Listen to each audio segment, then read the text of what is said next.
Part C. A student plans to determine the concentration in moles per decimeter cubed of ethanoic acid in a bottle of vinegar. The student will carry out a titration with aqueous barium hydroxide. The student's method is outlined below. So dilute 10 centimeters cubed of vinegar from the bottle with distilled water and make the solution up to 250 centimeters cubed. Add the diluted vinegar to the burette and titrate 25 centimeter cube volumes of the 0.045 mole per decimeter cube barium hydroxide with the diluted vinegar.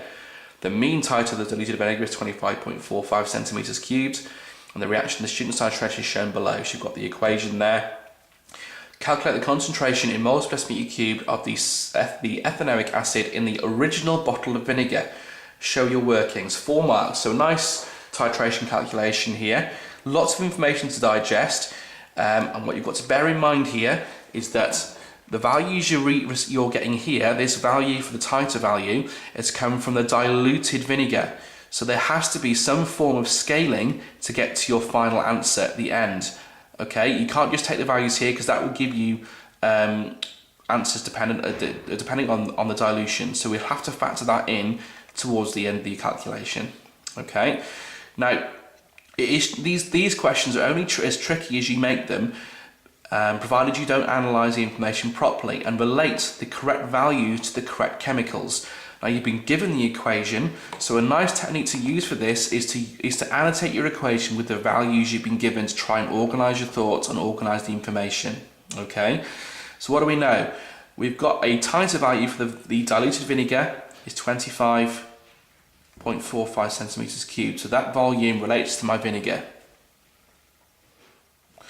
My barium hydroxide, we're going to be titrating. We've got a volume of 25 centimeters cubed, and we've got the concentration. So 25 centimeters cubed for the barium hydroxide, the concentration 0.0450 moles per decimeter cubed. Okay. So now I've done that, I can see, because I've got two values here, I can work out my number of moles for barium hydroxide. Remember, the key tip for any calculation is attempt to work out moles of something somewhere. That might then lead you on to the next step and hopefully to complete the calculation. But if you get stuck after that, you've worked out moles, you've probably got a mark. Okay, so I can work out the number of moles of barium hydroxide present in each of the different samples. I can then use my ratio in my equation to work out the number of moles in my dilute vinegar. I can then use the titer value here to work out the concentration of my dilute vinegar, and I can use a dilution factor here. A dilution of 25 has taken place. 10 to 2250 is a dilution of times 25. So I get my final answer by multiplying the concentration of dilute vinegar by 25. Okay, so let's work this one through. So step 1, the moles of barium hydroxide, BaOH2. Okay, moles is concentration times by volume over 1,000. The concentration is 0.045.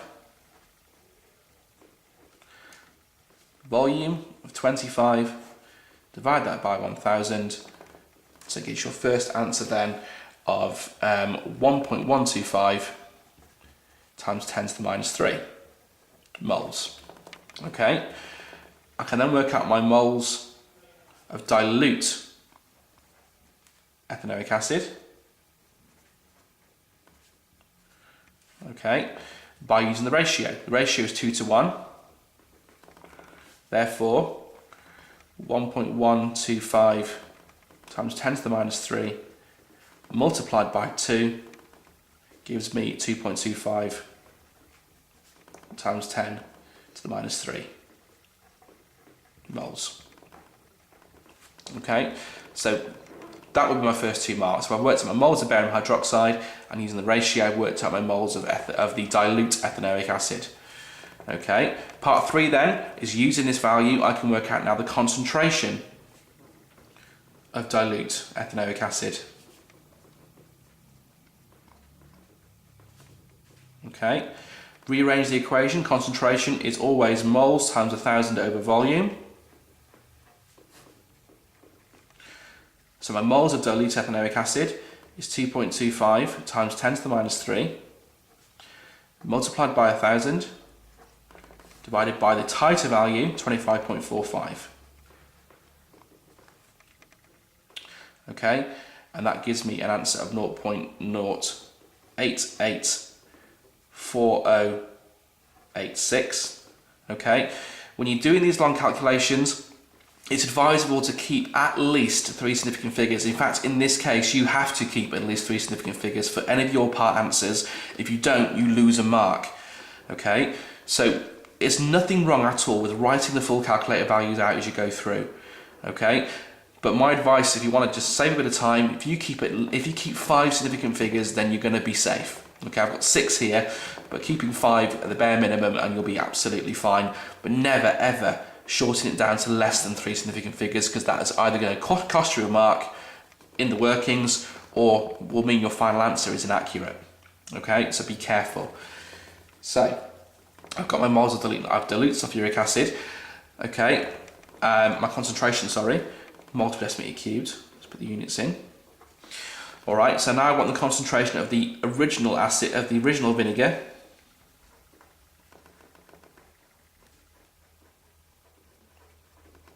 Okay, so remember, the start of the question here, the student took 10 centimeters cubed and diluted it to 250. So this is a times 25 dilution. That means this concentration is 25 times lower than the original concentration.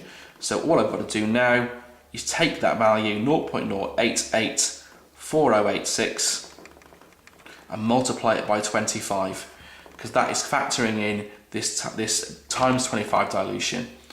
And your final answer then comes out at 2.21 moles per decimeters cubed.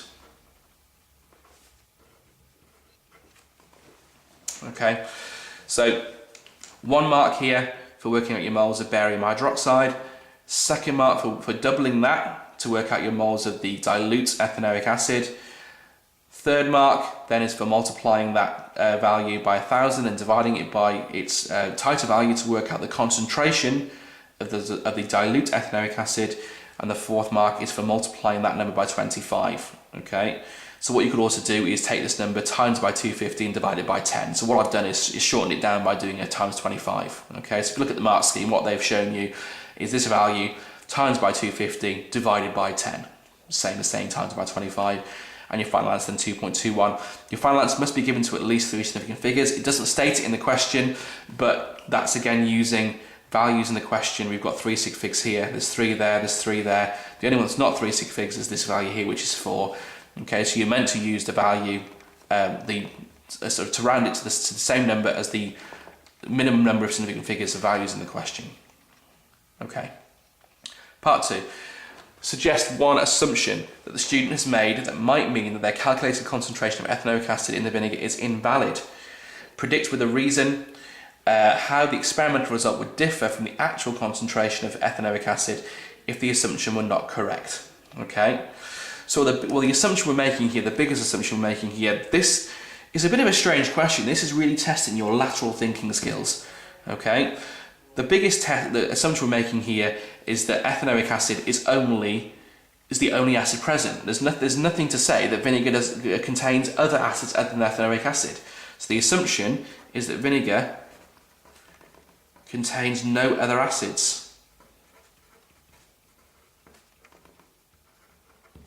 If you got that one, I think you should be quite proud of yourself. It's a tricky one to get because it does involve a little bit of lateral thinking, like I said. So, predict with a reason, that gets you 1 mark. Predict with a reason how the experimental result would differ from the actual concentration if the assumption were not correct.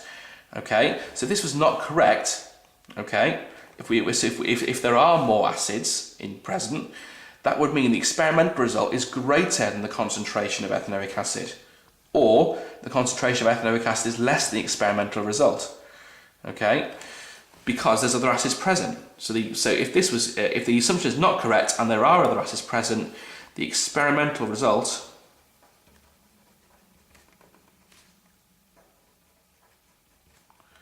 is greater than the concentration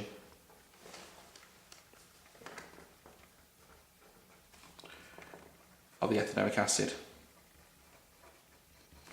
Okay, a tricky couple of marks to get, so well done if you got those 2.